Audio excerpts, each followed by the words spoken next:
క్రీస్తులో ప్రియముగా పిలువబడిన సహోదర సహోదరులందరికీ మన తండ్రి, మన యొక్క రక్షకుడు, ప్రభు అయిన యేసుక్రీస్తు అతి పరిశుద్ధమైన నామమున ఈ యొక్క మీటింగ్కి ప్రేమతో ఆహ్వానిస్తున్నాము.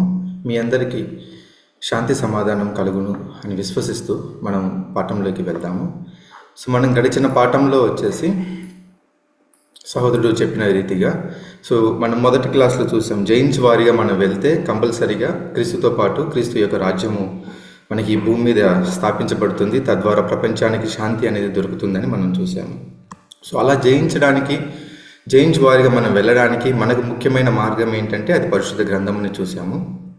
సో ఆ యొక్క పరిశుద్ధ గ్రంథమును మనం అర్థం చేసుకొని దానికి తగినట్లుగా మనం నడుచుకుంటే ఖచ్చితంగా యేసుక్రీస్తు ఏ విధంగా అయితే జయించి సింహాసనం మీద కూర్చుని ఉన్నాడో ఆ విధంగా మనము జయించి ఆయనతో పాటు ఒక రాజులుగా రాజ్యం చేయడానికి, ఈ యొక్క ప్రపంచానికి శాంతి సమాధానంను రప్పించడానికి కుదురుతుంది అనేసి విషయాన్ని మనం చూసాము.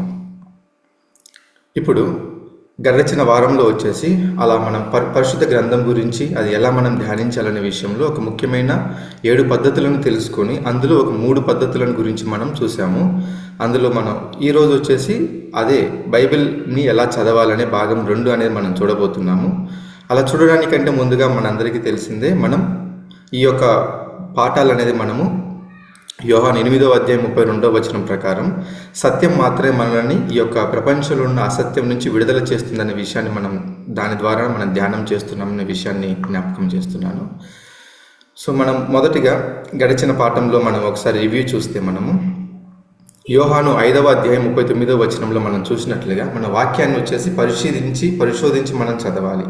అంటే రీసెర్చ్ చేసి మనం చదవాలి, మళ్ళీ మనం వెతికి చదవాలనే విషయాన్ని మనం చూడగలము. నార్మల్గా చదివి బైబిల్ చదవడానికి పరిశోధించి చదవడానికి చాలా తేడా ఉందనే విషయాన్ని మనం చూడగలము. అలానే యెషయా 34:16వ వచనంలో మనం చూస్తే ప్రతి ఒక్క వచనానికి మనకున్న ప్రతి ఒక్క ప్రశ్నకి బైబిల్లో కంపల్సరీగా సమాధానం అనేది ఉంది అనే విషయాన్ని మనం చూసాము. ఏ విధంగా అంటే దేని యొక్క జతపక్షి దాని యొద్ద ఉండక మానదు అనే విషయాన్ని మనం చూడగలము. ఇవన్నీ దేవుని యొక్క ఆత్మ ద్వారా మాత్రమే అవన్నీ చేకూర్చబడతాయి, పోగు చేయబడతాయి అనే విషయాన్ని మనం చూడగలము. మన సహోదరుడు చెప్పిన రీతిగా మనం ఉన్నట్లుగా మనం చదువుకుంటే మనకు కంపల్సరీగా అది బైబిల్ అనేది మనకు అర్థం కాదు. సో ఆయన యొక్క పరిశుద్ధాత్మ శక్తి అనేది మనకు ఆ జ్ఞానం ఇవ్వగలిగితే తప్ప మనకు ఈ యొక్క పరిశుద్ధ గ్రంథాన్ని మనం అర్థం చేసుకోలేమనే విషయాన్ని చూడగలము. సో అదేవిధంగా మనకు నేరుగా మిగిలిన పుస్తకాల మాదిరి మన యొక్క పరిశుద్ధ గ్రంథం అనేది రాయబడలేదని చూసాము. ఎందుకంటే కొంత ఇచ్చట కొంత అచ్చటగా మనకు పరిశుద్ధ గ్రంథం అనేది రాయబడింది.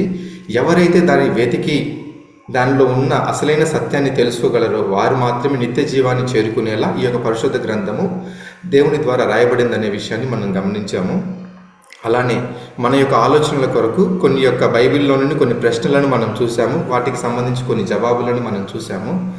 అందులో మొదటిగా మనం చూస్తే ఆదాముకి దేవుడు చెప్పాడు క్లియర్గా, నువ్వు తిన్న దినమున చనిపోతావు అని అన్నాడు, పండు తిన్న దినమున.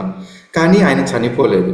సో దానికి యొక్క విషయం అనేది మనం చూసాము. దాని యొక్క జత వచనం మనం 2 పేతురు 3వ అధ్యాయం 8వ వచనంలో మనం చూస్తున్నాము. ఏ విధంగా అంటే తిన్న దినము, ఆ దినం అనేది ప్రభు దృష్టికి ఒక దినము, కానీ మనిషి దృష్టికి అది 1000 సంవత్సరాల కింద మనకు వచనం అనేది మనకు పేతురు ద్వారా మనకు రాయబడింది. దాని అర్థం మనకు 1000 సంవత్సరాల లోపు ఏ మనిషి బ్రతకడు అనే విషయాన్ని ఇక్కడ మనకు రూఢీపరుస్తుంది. దాని తగినట్లుగానే మనం చూస్తే ఆదాం అనేది 930 సంవత్సరాలు బ్రతికాడు, అంటే ప్రభు దినం కన్నా తక్కువే. మరి మిగిలిన ఎవరైనా, ఆదాం బతకలేదు, ఆదాం కింద వచ్చే వాళ్ళ సంతానంలో ఎవరైనా మరి 1000 సంవత్సరాలు దాటి బ్రతికారా అని మనం చూస్తే ఎవరు లేరు. సో గరిష్టంగా మరి బ్రతికినది ఎవరంటే మెతూషెల 969 సంవత్సరాలు. ఆదాము కన్నా కొన్ని సంవత్సరాలు ఎక్కువ బ్రతికాడే కానీ 39 సంవత్సరాలు, కానీ దినములోపే చనిపోయాడనే విషయాన్ని మనం చూడగలం. కాబట్టి దేవుడు చెప్పిన రీతిగానే జరిగింది, సర్పం చెప్పిన రీతిగా ఇక్కడ జరగలేదు. చావరని సర్పం చెప్పింది, కానీ తిన్న దినమున ఖచ్చితంగా చనిపోతున్నారనే విషయాన్ని మనం చూడగలము. మిగిలిన ప్రపంచంలో ఉన్న ఆత్మలో చనిపోయాడు, లేదా ఆ దినమున దేవునితో ఉన్న రిలేషన్, ఆ సంబంధం అనేది కోల్పోయాడు అనే విషయం కాదు. ఎందుకంటే మనకు పరిశుద్ధ గ్రంథము దాని యొక్క జత కేవలం పరిశుద్ధ గ్రంథంలో నుండి మాత్రమే మనం చూడాలి. అలానే మరి యొక్క వచనాన్ని మనం ధ్యానించాము. నీ యొక్క ఆహారమును నీళ్ళ మీద వేయము, చాలా దినములైన తర్వాత అది నీకు కనబడును. ప్రసంగిలో సొలొమోను రాసిన విషయము మనం చూస్తే ఆహారంలో నీళ్ళలో వేస్తే ఏమవుతుంది, కంపల్సరీగా చెడిపోతుంది. సో అది మరి నీళ్ళల్లో వేస్తే చాలా రోజుల తర్వాత తిరిగి మనకి ఎలా వస్తుంది అని అంటే మనం నేరుగా దాన్ని అర్థం చేసుకోలేము. అదొక సూచన భాషలో రాయబడి ఉంది. ఇక్కడ మనం చూసాము ఆహారము అంటే దేవుని యొక్క వాక్యము. ఎందుకంటే మన యేసుక్రీస్తు మొదటి రాకడలో తను చెప్పాడు, మనిషి రొట్టె వలన మాత్రమే కాదు దేవుని నుంచి వచ్చు మాటల వలన జీవించును అనే విషయాన్ని. అదేవిధంగా ఇక్కడ నీళ్లు దేన్ని సూచిస్తుంది అనే విషయాన్ని మనం చూడగలము. సో జన సమూహములని ఇది అనేది చూపిస్తుంది. సో మొత్తంగా దీని యొక్క అర్థాన్ని మనం ఏం చూసామంటే ఆహారమును నీళ్ళ మీద వేయము అంటే నీవు దేవుని యొక్క సువార్తను, దేవుని యొక్క సత్య వచనములను జనములకు నువ్వు ప్రకటిస్తే కంపల్సరీగా అది ఏదో ఒక రూపాన అది ఫలితం అనేది వస్తుంది. ఆ ప్రకటించబడిన ఆ సత్యం అనేది క్రియగా వారిలో పనిచేస్తుంది అనే విషయాన్ని మనం చూసాము. అదేవిధంగా బైబిల్ని చదవడానికి, మనం అర్థం చేసుకోవడానికి ముఖ్యమైన 7 రకాల పద్ధతులనే మనం చూసాము. అందులో మొదటిది టాపికల్ స్టడీ, సంబంధిత అధ్యాయం అంటే అంశాల వారీగా ఒక పేరును బట్టి ఆ యొక్క పేరుకు ఏ వచనాలలో వస్తుందో, ఏ అధ్యాయంలో ఏ వచనాలు వస్తుందో ఆ విధంగా మనం చదువుకుంటా పోవడం. ఉదాహరణకి మనం ఆదాం చూస్తే ఆదాం అనే చెప్పబడిన పదము పరిశుద్ధ గ్రంథాలు మరి ఎక్కడెక్కడ చెప్పబడిందో అదే విధంగా మనం చూసుకుంటా వెళ్తే కొన్ని వచనాలకి మనం అర్థం చేసుకోగలం. అలానే టాపికల్ స్టడీ, అంశం వారీగా మనం అధ్యయనం చేయడానికి ఒక వచనాన్ని మనం చేసుకున్నాము. ఆదికాండం 2:17లో చూస్తే తిన్న దినంలో నీవు నిశ్చితంగా చనిపోదవు అనే విషయంలోనే మళ్ళీ ఒకసారి చూస్తే ఇందులో దేవుడు ఆజ్ఞ ఇచ్చాడు, కానీ మరి నిజంగా ఆదాము ఆ ఆజ్ఞనికి నేను ఒప్పుకుంటున్నాను, ఒకవేళ నేను తింటే నేను చనిపోతాను, నువ్వు చెప్పిన దానికి నేను లోపడతాననే విషయాన్ని ఎక్కడైనా మన పరిశుద్ధ గ్రంథంలో ఒప్పుకున్నట్లుగా మనకు చెప్పాడా అనే విషయాన్ని మనం చూసాము. అలా చూడాలి అంటే ఇందులో ఆదాం అనే పదము మరి ఎక్కడ చెప్పబడిందో చూస్తే దీనికి ఆన్సర్ అనేది మనకు దొరుకుతుందని చూసాము. దాని జత వచనం అనేది మనం పరిశోధిస్తే మళ్ళీ వెతికితే పరిశుద్ధ గ్రంథంలో హోషేయ 6:7లో మనం చూడగలము. ఆదాము నిబంధన మీరినట్లు వారు నా ఎడల విశ్వాసఘాతుకులై నా నిబంధనను మీరి ఉన్నారు. సో ఇక్కడ క్లియర్గా వచనం అనేది మనకు చెప్పబడుతుంది. ఆదాము నిబంధన మీరినట్లు అంటే దేవుడు ఆజ్ఞ ఇచ్చాడు, ఆదాము ఒప్పుకునే ఆ నిబంధనని మీరినట్లుగా ఉంది. సో కాబట్టి దేవుడు ఆ ఇచ్చిన పనిష్మెంట్ అనేది, ఆ శిక్ష అనేది నిజమే, వాస్తవంగానే మనం చూసుకోగలం. అలానే రెండవ పద్ధతి మనం చూసాము, ఉపమానాలు, పారాబుల్స్. ఈ పారాబుల్స్ అనేది మనం గమనించాము. చెప్పేది వచ్చేసి చిన్న కథగా చెప్తాడు యేసుక్రీస్తు, కానీ అందులో చాలా పెద్ద సందేశం అనేది కలిగి ఉంది. సో ఇది ముఖ్యంగా వచ్చేసి గతంలో జరిగిన దానిని ఆధారం చేసుకొని భవిష్యత్తులో జరగడానికి అసాధ్యమైన రీతిగా ఈ ఉపమానాలు అనేది చెప్పబడతాయి. మరి ఇది వచ్చేసి ఎక్కువగా యేసుక్రీస్తు ఉపయోగించాడు అనేది మనం చూడగలం.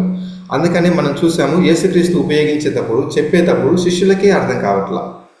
సో అర్థం కానప్పుడు శిష్యులు కూడా యేసుక్రీస్తుని అడుగుతారు, మరి మాకు అర్థం కావట్లేదు, ఇది ఎందుకు మీరు ఇలా మాట్లాడుతున్నారు ఉపమాన రీతిగా అనేసి అడిగినప్పుడు యేసుక్రీస్తు క్లియర్గా వాళ్ళకి సమాధానం చెప్తున్నాడు. పరలోక రాజ్యం యొక్క రహస్యాలు మీకు మాత్రమే అర్థం కావాలని చెబుతున్నాను, వాళ్ళకి కాదు అనే విషయాన్ని అక్కడ క్లియర్గా మనకు చెప్తున్నాడు. అంటే ఇక్కడ మీకు మాత్రమేనంటే అక్కడ శిష్యులు, దానితో పాటు ఇక్కడ క్రైస్తవులుగా క్రీస్తుని వెంబడించాలని ఎవరైతే అనుకుంటారో వారికి మాత్రమే ఈ యొక్క రహస్యాలు. ఎందుకంటే అందులో ఆ ఉపమానాలలో పరలోకంకు వెళ్ళడానికి కావలసిన రహస్యాలన్నీ దాచిపెట్టాడు. వారికి అంటే అనేకులు, ఈ ప్రపంచంలో ఎంతోమంది కోటానుకోట ప్రజలు ఉన్నారు, వాళ్ళందరికీ కాదు, కేవలం వెంబడించాలని ఎవరైతే మనస్ఫూర్తిగా ఉంటున్నారో వారికి మాత్రమే అర్థం కావడానికి నేను మాట్లాడుతున్నాను. ఎందుకంటే వాళ్ళే వెతికి చదవగలరు, జోడీని కనిపెట్టుకొని చదవగలరు అనే విషయాన్ని ఇక్కడ చెప్పడం మనం చూడగలం. దానికి ఒక ఉపమానం చూసాము. లూకా 15:8 ఒక స్త్రీ 10 వెండి నాణాలు ఉండగా వాటిలో ఒక వెండి నాణం పోగొట్టుకున్నప్పుడు తను ఏం చేస్తుందంటే దీపం వెలిగించి ఇల్లంతా ఊడ్చి ఆ ఒక్క వెండి నాణ్యం కోసము దొరికేంత వరకు చాలా జాగ్రత్తగా వెతుకుతుంది కదా అనే విషయాన్ని చూడగలం. ఇక్కడ ఒకే వెండి నాణ్యం అనే విషయాన్ని మనం చూడగలం. తనకు దొరికిన తర్వాత తన చెల్లికత్తలను, తన పొరుగు వారిని అందరినీ పిలిచి, నేను పోగొట్టుకున్న ఆ ఒక్క వెండి నాణ్యం నాకు దొరికింది, నాతో పాటు మీరును సంతోషించండి అనే విషయాన్ని ఇక్కడ చెప్తుంది. మరి నిజంగా మనం చూస్తే ₹1, మన దగ్గర ₹10 ఉంటే ₹10 ₹1 కనిపించకుండా పోతే మనం ఇంత చేయగలమా? దీపం వెలిగించి ఇల్లంతా క్లీన్ చేసి ఆ ₹1 దొరికింది అని మళ్ళీ పక్కింటి వాళ్ళని, చుట్టుపక్కల అందరినీ పిలిచి నా ₹1 దొరికింది సంతోషించండి అని చెప్పగలమా అంటే ఒక లాజిక్గా లేదనే విషయాన్ని మనం చూడగలం. అదే విషయాన్ని ఇక్కడ మనం దాని యొక్క అర్థాన్ని అనేది, అందులో ఉన్న రహస్యాన్ని అనేది మనం చూసాము. ఇజ్రాయెల్ ప్రజలకి వాళ్ళ యొక్క సంప్రదాయం ప్రకారం ఒక స్త్రీకి 10 వెండి నాణాలు అనేది ఒకేసారి వస్తుంది. అది ఎప్పుడంటే తనకి ఒక స్త్రీకి నిశ్చితార్థం జరిగిన సమయంలో పెళ్లి కుమారుని సైడ్ నుంచి ఆ 10 వెండి నాణాలు అనేది ఇవ్వబడతాయి. నిశ్చితార్థం అయిన తర్వాత పెళ్లికి దగ్గర 6 నెలల నుంచి సంవత్సర కాలం అనేది గ్యాప్ ఉంటుంది. సో ఆ సమయంలో వచ్చేసి ఆ పెళ్లి కుమార్తె, నిశ్చయించబడిన ఆ పెళ్లి కుమార్తె ఏమవుతుందంటే వరుడిని పెళ్లి కుమారుణ్ణి జ్ఞాపకం చేసుకుంటూ తన ఆలోచనలలో ఈ 10 వెండి నాణాలు అనేసి చాలా నీట్గా క్లీన్గా చేసుకొని ఉంటుంది. సో ఎందుకనంటే మనకు తెలుసు, వెండి అనేది మనం ఎంతగా రోజు క్లీన్ చేసుకుంటా ఉంటేనే అది బాగా షైనింగ్, బాగా మెరుస్తుంది. ఒకవేళ వెండిని మనము క్లీన్ చేయకుండా పక్కన పెడితే అది కంపల్సరీగా అది మట్టి పట్టి ఎలా అంటే నల్లగా అనేది మారిపోతుంది. సో దీన్ని బట్టి తను పెళ్లికి దగ్గర పడినప్పుడు, పెళ్లి సమయానికి వచ్చి తను ఆ పెళ్లి కుమార్తె తన తలకి ఇక్కడ చూపిస్తబడుతున్నట్లుగా తన తలకి వచ్చేసి ఆ 10 వెండి నాణాలను కట్టుకొని పెళ్లికి వెళ్తుంది. సో ఏ పెళ్లి కూతురి తలకి ఆ వెండి నాణాలు దగదగ మెరుస్తాయో అది మాత్రమే పెళ్లి అనేది జరుగుతుంది. ఉదాహరణకి మెరుస్తేనే ఆ పెళ్లి కుమారుడు అంటే ఇష్టము, ఈ పెళ్ళి అంటే ఇష్టం అనే విషయాన్ని మనం చూడగలం. ఒకవేళ మెరవకుండా నల్లగా ఇదిగా ఉన్నట్లయితే దాని అర్థం ఏంటంటే క్లియర్గా ఆ పెళ్ళి అనేది పెళ్లి కుమార్తెకి ఇష్టం లేదనే విషయాన్ని మనం చూడగలము.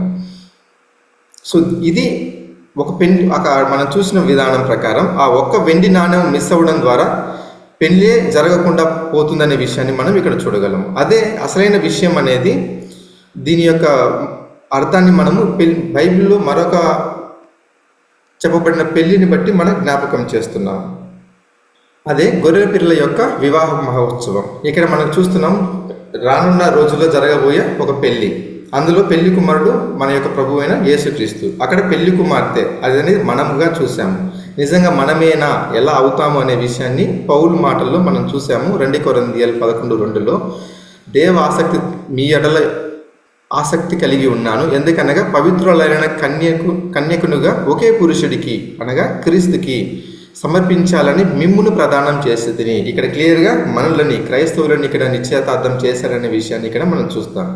అదే వెండి నాణ్యాలు అనేది దేవుని యొక్క వచనాలకి, సత్యాలకి మనం చూసాము. సో ఎందుకంటే 7 సార్లు మనం శుద్ధి చేయబడిన వెండి ఎంత పరిశుద్ధంగా ఉంటుందో ఈ యొక్క పరిశుద్ధ వచనాలు, దేవుని యొక్క వచనాలు అంతే పవిత్రమైనవిగా మనం చూస్తున్నాము. అదే 10 వెండి నాణ్యాలు అంటే 10 ఉన్నతమైన సత్యాలను తెలియపరుస్తుంది. అందులో కనిపించకుండా పోయిన ఒక నాణ్యం ఏంటి అంటే అదే నేటి క్రైస్తవుల మధ్యలో కనిపించకుండా ఉన్న క్రీస్తు యొక్క రాజ్యం, 1000 ఏళ్ల పరిపాలన గురించిన సత్యం. అదే అటువంటి సత్యంను కలిగిన మనము అర్థం చేసుకొని చదువుతున్న మనకు ప్రభువు రాకడలో, 2వ రాకడలో వచ్చినప్పుడు మనల్ని చూసి మరి దానికి తగినట్లుగా మనం నడుచుకుంటున్నామా లేదా అనే విషయాన్ని మనం అడిగితే మనం ఏం సమాధానం చెప్పగలము? సో కంపల్సరీగా మన యొక్క సత్క్రియలను చూసి పరలోకమందున్న మన తండ్రిని ఘనపరిచినట్లు, పరలోకంలో ఉన్న తండ్రిని ఎవరునూ చూడలేదు. ఇప్పుడు కంపల్సరీగా అటువంటి తండ్రిని మనం కనపరచాలి ఇతరులకి అంటే, మహిమపరచాలి అంటే మన యొక్క నడిచే విధానమును బట్టి. అలా మనం నడిస్తేనే, మనం సత్యానికి తగినట్లుగా నడిస్తేనే దానిని బట్టి మన యొక్క పరలోకపు తండ్రి ఇతరులు మెచ్చుకుంటారు, ఘనపరుస్తారనే విషయాన్ని మనం ఇక్కడ చూడగలము. కాబట్టి మనం ఎంతలాగా జీవించగలము అనే విషయాన్ని మనం ఇక్కడ చూడగలము.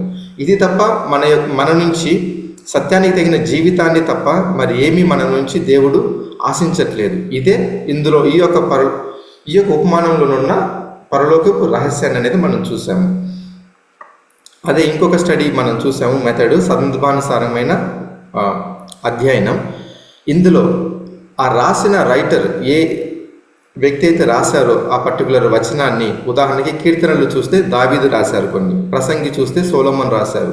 అవి అతను రాసిన విధానం ఏంటి, అది ఏ అర్థంలో అతను రాసుంటాడు అనే విషయాన్ని మనం చూసి అర్థం చేసుకోగలిగితే ఆ ఉద్దేశాన్ని మనము దీనిని అనేది అర్థం చేసుకోగలం అనే విషయాన్ని మనం చూడగలము. ఇందుకు ఉదాహరణ మనం చూసాము, కీర్తనలు గ్రంథము 1వ అధ్యాయం 1-2లో దివారాత్రములను ఈ యొక్క ధర్మశాస్త్రంని ధ్యానించువాడు ధన్యుడు అనే విషయాన్ని మనం చూసాము. నిజంగానే మనకున్న 24 గంటలు, మరి 24 గంటలు మనం ధ్యానించగలమా పరిశుద్ధ వచనాన్ని అనే విషయాన్ని మనం చూడగలిగితే కంపల్సరీగా సాధ్యం కాదు. ఎందుకంటే మనం నిద్రపోవడానికి దినదిన కార్యక్రమాలు అవనివ్వండి, మిగిలిన ఆఫీస్ వర్క్స్, మిగిలిన అవసరమైన వర్క్లు, తిరిగి పడుకోవడానికి, రిలాక్స్ అవ్వడానికి మహా అంటే ఒక 4-5 గంటలు మాత్రం మనకు కుదురుతుంది. నిజంగా మరి ఇదే విషయంలో మరి ఏ విధంగా మనకు ఈ రాసిన దావీదు మరి ఏ విధంగా చెబుతున్నాడు అనే విషయాన్ని మనం చూసాము. సాయంకాలంలో ఏడుపు వచ్చి రాత్రి ఉండినను, ఉదయంన సంతోషం కలుగును. అంటే ఇక్కడ చెప్పబడుతుంది ఏర్పు సమయం అంటే మనిషికి దుఃఖ కాలంలో కానివ్వండి, మనిషికి సంతోష కాలంలో కానివ్వండి, మనము దేవుని ధ్యానించడమే ఈ యొక్క ధన్యుడు అనే విషయాన్ని. మనకు బాధ వచ్చినా, కష్టం వచ్చినా, సుఖం వచ్చినా మనం దేవుణ్ణి గణపరచడమే, దేవునికి మనం కృతజ్ఞతలు చెల్లించడమే ఇది ఈ దివారాత్రులు ధ్యానించడం అనే విషయాన్ని మనం చూడగలం. మనిషి క్రియేషన్ చేయబడిన తర్వాత ఆదాము దేవునికి అవిధేయత చెందిన తర్వాత మనం చూస్తాము అప్పటి నుంచి ఈ రాత్రి కాలం అనేది మనిషి జాతి మొత్తానికి వచ్చింది. అప్పటి నుంచి మనకు ఈ యొక్క వేదనలు, బాధలు అనేది మొదలైనవి. ఇవన్నీ మనకు పోవడానికి యేసుక్రీస్తు తన యొక్క రాజ్యంలో ఈ యొక్క ఉదయము ఈ వెలుగు ప్రసరించిన తర్వాత మాత్రమే మనకు సంతోషకాలం వస్తుందనే విషయాన్ని మనం ఇందులో చూడగలం. సో కాబట్టి దావీదు ఇక్కడ చెప్పబడుతున్న దివారాత్రములు అనేది మనకు సంతోషం వచ్చిన, బాధ వచ్చిన మన దేవుణ్ణి ధ్యానించడమే, స్తుతించడమే ధన్యత అనే విషయాన్ని మనం ఇక్కడ చూడగలం. తర్వాత ఇది మనం గత వారం మనం చూసిన మొత్తం 3 రకాల పద్ధతులు. ఈ వారం మనం వచ్చేసి దీర్ఘదర్శనం పద్ధతి మనం మొదలు పెడుతున్నాము. ఈ దీర్ఘదర్శనాలు ఎలా అర్థం చేసుకోవాలనేది మనం ఇందులో చూస్తాము. ఈ దీర్ఘదర్శనాలకి దేవుడు బైబిల్లో చాలా అధిక ప్రాముఖ్యత అనేది మనకి ఇచ్చాడు. ఎలా అంటే బైబిల్ మొత్తం మీద 1817 దీర్ఘదర్శనాలు దగ్గరగా, ఎగ్జాక్ట్ కాదండి, అందులో పాత నిబంధనలో 1239 దీర్ఘదర్శనాలు, కొత్త నిబంధనలో 579 దీర్ఘదర్శనాలు అనేది మనకు ఈ యొక్క పరిశుద్ధ గ్రంథంలో రాయబడ్డాయి. ఇందులో ఏ దీర్ఘదర్శనం అయినా సరే మనం ఉన్నది ఉన్నట్లుగా మనం మిగిలిన పుస్తకాల మాదిరి మనం చదివితే అర్థమవుతుందంటే కంపల్సరీగా మనకి ఇది అర్థం కాదు. ఎందుకంటే ఈ యొక్క దీర్ఘదర్శనాలలో పరలోక రాజ్యం యొక్క ఎన్నో రహస్యాలు అనేది ఇందులో ఇంక్లూడ్ చేయబడి ఉన్నాయి, ఇందులో చెప్పబడుతున్నాయి. అది కాక మన దీర్ఘదర్శనం యొక్క అసలైన అర్థం ఏంటంటే ముందు జరగబోయే వాటిని ఆధారం చేసుకుని ఇప్పుడు మనకు చెప్పడం. అలా చెప్పిన వాటిలో మనకు పరలోకం ఎలా వెళ్ళగలం అనేది చెప్పగలం. అదే ఉపమానాలు ఏం చూసామంటే గడిచిన కాలంలో జరిగిన వాటిని ఆధారం చేసుకుని చెప్పినవి ఉపమానాలు. దీర్ఘదర్శనం అనేది భవిష్యత్తులో జరగబోయే దాన్ని ఇప్పుడు మనకి ఎలా వెళ్ళాలో చెప్పగలిగేది దీర్ఘదర్శనం అనేది మనం చూడగలం. ఉదాహరణకి మనం ఒక వచనం చదువుదాము. సహోదరి చదవగలరు? ప్రకటన 12వ అధ్యాయం 1వ వచనం. ప్రకటన 12:1. అప్పుడు పరలోకమందు ఒక గొప్ప సూచన కనబడెను. అదేదనగా సూర్యుని ధరించుకున్న ఒక స్త్రీ, ఆమె పాదముల కింద చంద్రుడును, శిరస్సు మీద 12 నక్షత్రముల కిరీటమును. సో ఇక్కడ మనం చూస్తున్నాము ప్రకటన గ్రంథం మొత్తము మనకు తెలుసు, అదొక దీర్ఘదర్శన పుస్తకం. యోహాను దగ్గరగా క్రీస్తు శకం 90వ సంవత్సరంలో ఆయన ఈ యొక్క గ్రంథాన్ని అనేది పద్మాసు దీపంలో వచ్చేసి రాశారు. అంటే ఆ సమయానికి అతనికి దీర్ఘదర్శనంగా అతనికి తర్వాత జరగబోయే సంగతులన్నిటినీ యేసుక్రీస్తు తనకు చెప్పి తన చేత రాయిస్తున్నాడు. కాబట్టి ఇది ఒక దీర్ఘదర్శన పుస్తకం అనేది మనం చూడగలము. ఈ వచనంలో మనం చూస్తే ఒక స్త్రీ ఒక సూర్యుని ధరించుకొని తన పాదాల కింద చంద్రుడు, తన తల మీద 12 నక్షత్రాలను కిరీటంగా పెట్టుకోవడం నార్మల్గా చూడగలము. ఈ భూమి మీద ఏదైనా ఒక నక్షత్రం వచ్చి పడితేనే ఎంతటి విధ్వంసకర పరిస్థితులు ఏర్పడతాయో మనకు తెలుసు. అలాంటిది 12 నక్షత్రాలని తన తల మీద కిరీటంగా పెట్టుకోవడం అనేది ఎలా సాధ్యమవుతుంది? అదే మరి ఒక వచనంలో ఆ యొక్క స్త్రీ గురించి చూద్దాము. ప్రకటన 12:2. ఆమె గర్భిణి అయి ప్రసవ వేదన పడుచు ఆ నొప్పులకు కేకలు వేయిచుండెను. సో ఇక్కడ చూస్తున్నాము అలా ధరించుకున్న స్త్రీ, సూర్యుని ధరించుకొని చంద్రుని మీద నిలబడుకొని ఉన్న ఆ స్త్రీ గర్భిణిగా ఉంది. ప్రసవ వేదనతో ఆ నొప్పులకి కేకలు వేస్తుంది. సో నార్మల్గా మనకు తెలుసు ప్రసవ వేదన సమయంలో మనం మహా అంటే ఎక్కడికి వెళ్తాము? నొప్పులు వస్తే హాస్పిటల్కి వెళ్ళగలం. కానీ ఆ స్త్రీ ఎక్కడుంది? చంద్రుడి మీద ఉంది ఏకంగా. సో ఇది మనకి నిజంగా ఈ 2 వచనాలు ఆధారం చేసుకుంటే మనకి నిజంగా జరిగే ఛాన్స్ ఉందా ఇక్కడ చెప్తున్న రీతిగా అంటే ఖచ్చితంగా లేదు. సో దీనిని మనం నేరుగా అర్థం చేసుకోలేము. ఎందుకనంటే ఇది వచ్చేసి మనకు సాధారణంగా రాయబడలేదు, ఇది ఒక దీర్ఘదర్శనంగా రాయబడింది. సో ఈ దీర్ఘదర్శనాన్ని మనం ఎలా అర్థం చేసుకోగలం? ఎవరైనా వాళ్ళు చెప్పగలరా అనుకుంటే అలా తెలిసిన వాళ్ళు మాత్రమే ఈ యొక్క దీర్ఘదర్శనాలు ఎలా చదవాలి అని తెలిసిన వాళ్ళు మాత్రమే మనకు దీన్ని చెప్పగలరు. లేకపోతే చెప్పడానికి ఛాన్సే లేదు. మనం దీని యొక్క అర్థాన్ని తెలుసుకునే అవకాశం మనకు లేదనే విషయాన్ని మనం చూడగలం. అలానే మరికొన్ని ఇదే విధంగా దీర్ఘదర్శన రూపంగా చెప్పబడిన మరికొన్ని ఉదాహరణలు మనం చూద్దాము. మన యొక్క ప్రభువైన యేసుక్రీస్తు తన మొదటి రాకడలో వచ్చినప్పుడు తన యొక్క రెండవ రాకడలో జరగబోయే కొన్ని సూచనలు చెబుతూ కొన్ని దీర్ఘదర్శనాలు ఇక్కడ చెప్తున్నాడు. మత్తయి 24:19 చదువుదాం. మత్తయి 24:19. అయ్యో, ఆ దినములలో గర్భిణులకును పాలిచ్చు వారికిని శ్రమ. సో యేసుక్రీస్తు రెండవ రాకడలో వచ్చేటప్పుడు అయ్యో అయ్యో అంటేనే మనం అనుకోగలం ఎంత పరిస్థితి, విపత్కర పరిస్థితులు అనేవి. ఆయన రెండవ రాకడలో వచ్చేటప్పుడు గర్భిణీలకి పాలిచ్చే వారికి శ్రమ. సో అంటే నిజంగా మరి ఆ సమయంలో గర్భిణీలు పాలిచ్చే వాళ్ళు చంటి పిల్లలు ఉండకూడదా అనే డౌట్ మన మనసులో ఖచ్చితంగా రానే వస్తుంది. మరొక వచనం చూద్దాము. లూకా 17:31. ఆ దినమున మిద్దె మీద ఉండు వాడు ఇంట ఉండు తన సామాగ్రిని తీసుకుని పోవుటకు దిగకూడదు, అలాగే పొలంలో ఉండువాడు తిరిగి రాకూడదు. సో ఇక్కడ మిద్దె మీద ఉండేవాడు ఆ రెండవ రాకడలో యేసుక్రీస్తు వచ్చే సమయంలో మొదటి అంతస్తులో ఉన్నవాడు ఏ పని నిమిత్తము కిందికి దిగకూడదని, గ్రౌండ్ ఫ్లోర్కి రాకూడదంట. ఒకవేళ ఆఫీస్కి వెళ్ళాలన్నా కూడా ఆ గ్రౌండ్ ఫ్లోర్లో ఉన్న ఏ వస్తువులు తీసుకోకుండా ఉండాలి అనే విషయాన్ని, అలానే పొలంలో ఉన్నవాడు తిరిగి రాకూడదు, ఇంటికి తిరిగి రాకూడదు అనే విషయాన్ని ఇక్కడ మనం చూస్తున్నాం. నిజంగా ఇది ఎలా సాధ్యమవుతుంది ఒకసారి ఆలోచించండి. సో ఇవి అనేది దీర్ఘదర్శనాలు. ఇవి మనం నేరుగా అర్థం చేసుకుంటే మరి ఆయన రాకడలో రెండవ రాకడలో వచ్చినప్పుడు వీళ్ళు ఉండకూడదా, ఇలా జరగకూడదా అంటే కంపల్సరీగా కాదు. ఇవి అనేది మనకు నేరుగా అర్థం చేసుకుంటే ఖచ్చితంగా అర్థం కాదనే విషయాన్ని మనం చూడగలం. సో ఇవన్నీ దీర్ఘదర్శనాలకు రాయబడ్డాయి కాబట్టి వీటిలో కొన్ని రహస్యాలు అనేది యేసుక్రీస్తు ఉంచి మాట్లాడాడనే విషయాన్ని మనం గమనించగలం. అవి ఏంటో మనం తెలుసుకుంటేనే కంపల్సరీగా మనకి ఇది అనేది అర్థమవుతుందనే విషయాన్ని మనం చూడగలం. దీర్ఘదర్శనాలుగా చెప్పబడిన ప్రతి వచనము ఇదే విధంగా మనకు అర్థం కాని విధంగానే మనకు ఉంటాయనే విషయాన్ని మనం గుర్తు ఉంచుకోగలం. దీనికి గల కారణం ఏంటి అని మనము పరిశుద్ధ గ్రంథంలో పరిశోధిస్తే పేతురు మనకి దీనికి చక్కగా జవాబు చెప్తాడు. 2 పేతురు 1:20 చదవగలం.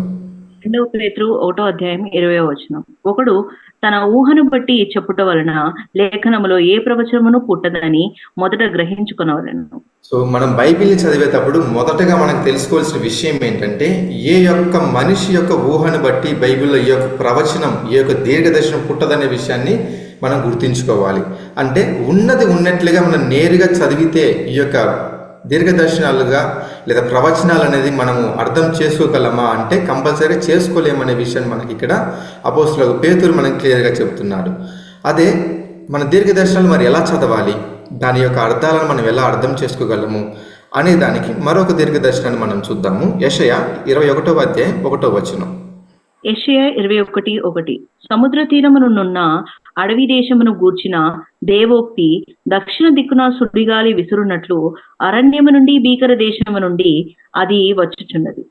సో ఇక్కడ ఇది ఒక దీర్ఘదర్శనం యెషయా ప్రవక్త చేత రాయబడింది. ఇక్కడ చూస్తే సముద్ర తీరంలో ఉన్న అడవి దేశంను గూర్చిన ఒక దేవోక్తి, అది ఇంగ్లీష్లో అయితే చాలా క్లియర్గా మెన్షన్ చేయబడింది.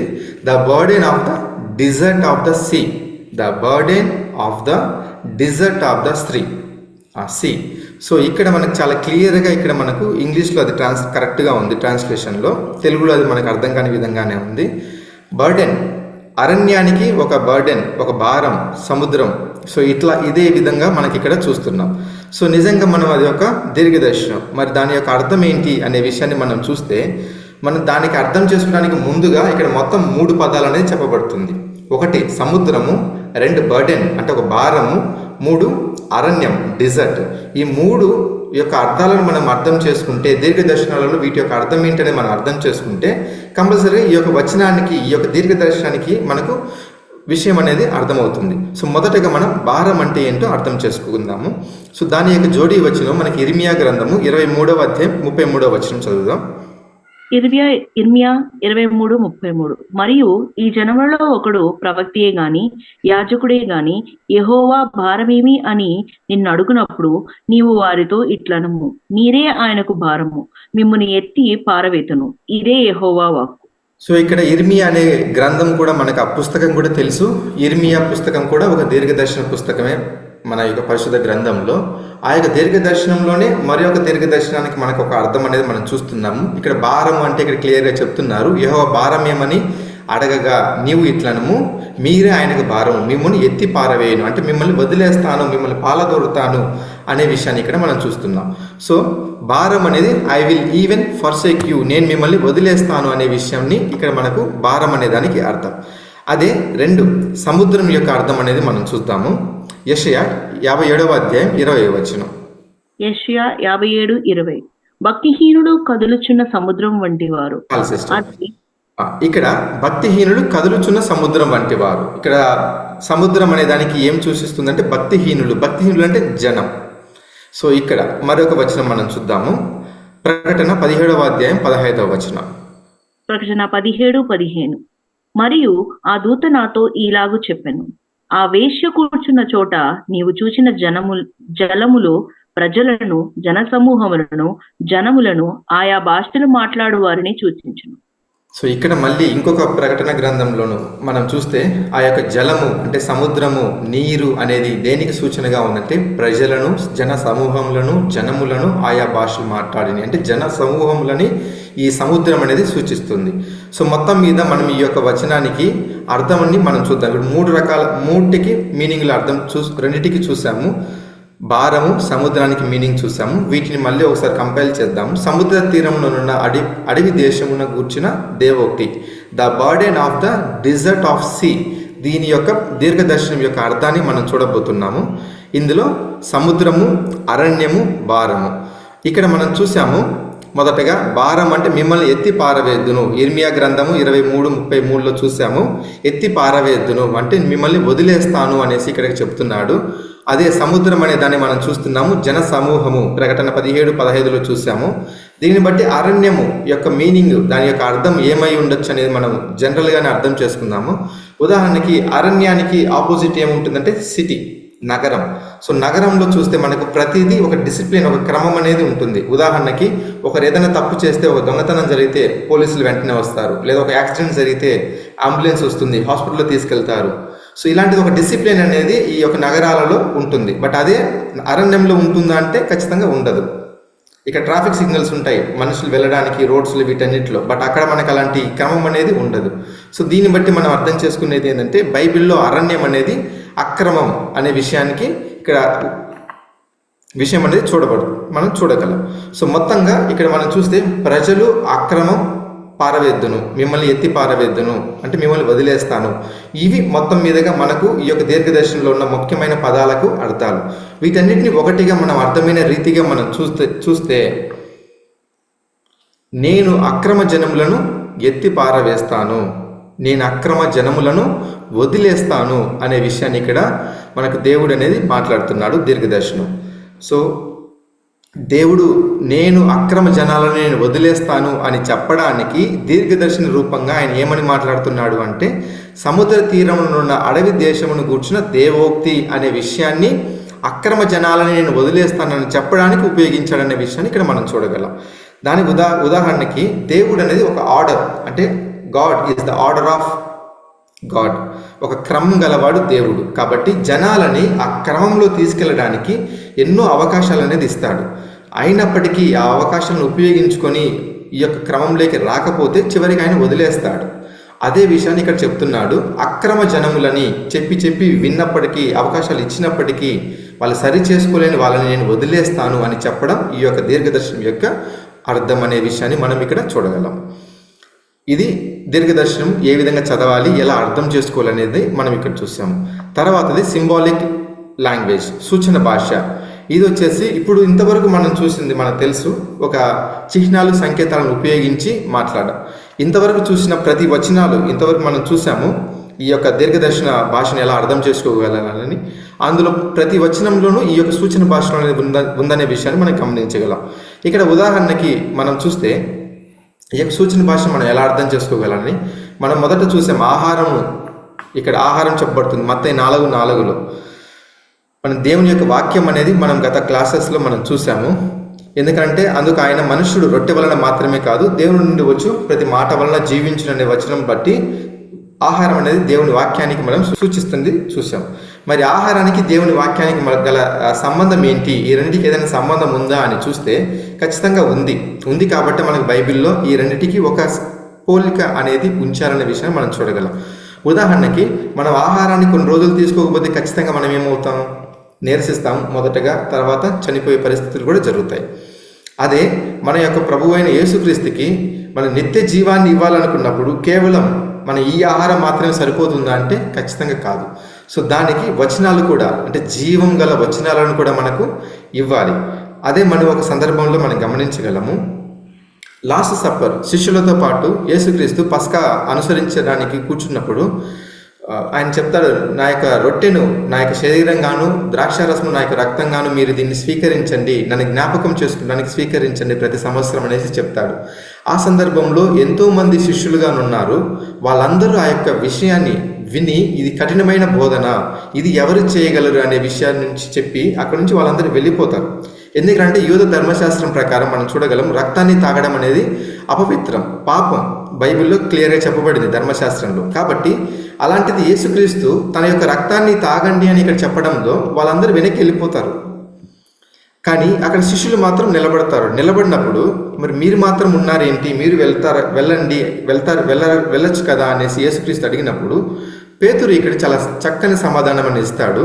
మేము ఎవరి దగ్గరికి వెళ్ళగలము ప్రభువా, నిత్య జీవ వాక్కులు గలవాడవు నీవు మాత్రమే కదా. సో నిత్య జీవ గల వాక్కులు గలవాడు ఎవరు? యేసుక్రీస్తు. సో కావాలని ఇప్పుడు మనకు కేవలం ఈ యొక్క ఆహారం మాత్రమే మనకు సరిపోతుందా అంటే సరిపోదు. మన పరలోకం వెళ్ళడానికి ఆ నిత్య జీవ వాక్కులు కూడా మనకు అవసరమై ఉంది. అదే పరలోక రాజ్యానికి వెళ్ళడానికి మనకు అవసరమైన వచనాలు. కాబట్టే మనకి ఈ రెండింటిని పోల్చి బైబిల్లో మనకు ఆహారంతో దేవుని వాక్యాన్ని ఇక్కడ పోల్చి చెప్పడాన్ని అనేది మనం చూడగలం. అదే మలాకి 4:2లో మనం చూస్తే నీతి సూర్యుడు, మనం ఆ వచనంలో చూస్తే నీతి సూర్యుడు మనకి ఇక్కడ యేసుక్రీస్తుకి సాదృశ్యంగా ఇక్కడ చెప్పబడుతుంది. నీతి సూర్యుడు ఉదయిస్తాడు అనే విషయాన్ని మనం ఇక్కడ చూడగలం. ఇక్కడ సూర్యునికి మళ్ళీ యేసుక్రీస్తుకి ఒక సంబంధం ఉందా, ఈ రెండింటిని ఎందుకు మరి ఒకటిగా మరి కంపేర్ చేస్తున్నాడు అనే విషయాన్ని మళ్ళీ చూస్తే యేసుక్రీస్తు యొక్క రెండవ రాకడికి ఈ యొక్క సూర్యునికి ఒక సూచన అనేది ఉందనే విషయాన్ని మనకు బైబిల్లో చూస్తాం. ఎందుకనంటే ఈ రెండింటికి ఒక సంబంధం ఉంది. ఈ ప్రపంచంలో అందరూ చీకటిలో, ఆపత్తులో అనేది ఉన్నారు. వీటి నుంచి మనకు విడుదల రావాలి అంటే కంపల్సరీగా మనకు సూర్యుడు ఉదయించాలి. సూర్యుడు ఉదయిస్తే మనకు ఒక వెలుగు వస్తుంది. వెలుగు వస్తే మనకు ఒక సేఫ్టీ, ఒక కాపుదల అనేది మనకు వస్తుంది. అలానే ఈ ప్రపంచంలో రాత్రి కాలంలో, దుఃఖకాలంలో, బాధకాలంలో ఉన్న ఈ ప్రపంచ మానవాళి మొత్తానికి మనకు విడుదల రావాలి అంటే యేసుక్రీస్తు నీతి సూర్యుడిగా తన యొక్క రెండవ రాకడలో ఉదయిస్తేనే కంపల్సరీగా ప్రతి ఒక్కరికి ఈ యొక్క విడుదల, ఈ యొక్క కాపుదల అనేది ఆ వెలుగు ద్వారా వస్తుందనే విషయాన్ని పోల్చి సూర్యునితో చెప్పారు. అదేవిధంగా ఈ యొక్క ఇటువంటి సూచన భాష, ఇటువంటి కంపారిజన్ మనకి చాలా ఎక్కువగా యేసుక్రీస్తు ఉపయోగించాడు. తన యొక్క ఉపమానాలలో, దీర్ఘదర్శనాలలో మనం చూడగలం. సో ఈ విధంగా మనం ఈ యొక్క సూచన భాష అనేది ఒక కంపారిజన్, ఒక చిహ్నాలుగా మనం అనేది చూడగలం. ఇది మరొక మెథడ్. సో తర్వాత వచ్చేది టైప్ అండ్ యాంటీ టైప్, నీడ మరియు నిజం అనే యొక్క పద్ధతిలో మన పరిశుద్ధ గ్రంథంలో కొన్ని వచనాలు మనం ధ్యానించాల్సి ఉంటుంది. సో ఇందులో మనకు ఈ యొక్క టైప్ అండ్ యాంటీ టైప్ ఈ యొక్క పద్ధతిలో మనం అర్థం చేసుకోవడానికి, దానికి సింపుల్గా మనం చెప్పాలంటే పాత నిబంధనలో జరిగిన సంభవాలు కొత్త నిబంధనలో జరిగిన కొన్ని విషయాలని అది తెలియపరుస్తుంది. కంపారిజన్ అనేది మనం చూసుకోగలము. ఇక్కడ ఈ యొక్క టైప్, యాంటీ టైప్ ఈ మెథడ్లోనే మనకు ముఖ్యమైనది ఏంటంటే పాత నిబంధన గ్రంథం, ఓల్డ్ టెస్టిమెంట్ మాత్రమే చాలా ముఖ్యమైన అవసరం. అది ఎందుకోసము, ఎలా మనకు అది ముఖ్యము అనే విషయాన్ని మనం చూడగలము. ఈ రోజుల్లో మనకు అనేక క్రైస్తవులు చూస్తే ఈ యొక్క పాత నిబంధన గ్రంథాన్ని చదవట్లేదు. సో ఎంతగానంటే ఓన్లీ బైబిల్ అంటే క్రొత్త నిబంధన గ్రంథాన్ని మాత్రమే ఎంతోమంది క్రైస్తవులు కలిగి ఉన్నారు. ఏమి అంటే ఏం చెప్పగలమంటే ఇందులో మన యొక్క యేసుక్రీస్తు ప్రభు యొక్క జీవితం అనేది ఇక్కడ ఉంది కాబట్టి ఇది మాత్రమే చదివితే మనం పరలోకం వెళ్ళొచ్చు అని అనుకోవచ్చు. అదే పాత నిబంధనలో చూస్తే రాజుల యొక్క చరిత్ర ఉంది, కథలుగా ఎన్నో కథలుగా ఉన్నాయి, మరికొన్ని దీర్ఘదర్శనాలుగా ఉన్నాయి.